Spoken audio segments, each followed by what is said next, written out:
The Washington Fire Department is aware of concerns raised regarding our response to the recent train derailment involving a sodium hydroxide release near a local nursing home. We take these concerns seriously and are committed to providing transparency about the incident and the actions taken by our personnel. On the day of the incident, firefighters were dispatched to a rapidly evolving emergency involving hazardous materials actively flowing downhill toward a nursing home housing approximately 120 residents, many of whom were not ambulatory and unable to evacuate. Based on prior flooding patterns at this location, there was a very real and immediate risk that this chemical would enter the facility. This was not a theoretical hazard. This was a time critical, life threatening situation. Upon arrival, initial staffing consisted of 2 personnel on the first due engine, and responders operated without specialized hazardous materials protecting equipment. These conditions reflect broader resource and training limitations that the department has been actively working to address, including alignment within FPA 1710 and the hazardous materials training requirements of OSHA. However, those organizational shortcomings have been a long time in the making and were not created by the responding firefighters. Our firefighters made a defensive, risk-based decision to divert the chemical runoff away from the nursing home in order to prevent potential exposure to residents. They made a conscious choice to risk their lives to save 120 residents. While this action resulted in an environmental impact, including harm to aquatic life, it successfully prevented the chemical from reaching the facility, and no human lives were lost.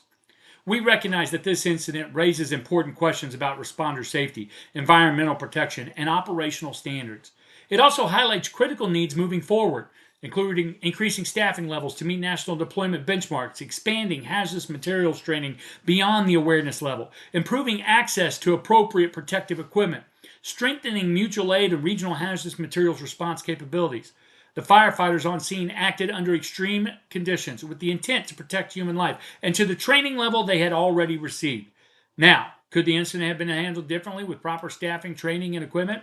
Absolutely. And that's exactly where our focus must be moving forward. Not blaming individuals who acted in good faith under extreme conditions by the training they already had, but on addressing the systematic gaps that put them in this position to begin with.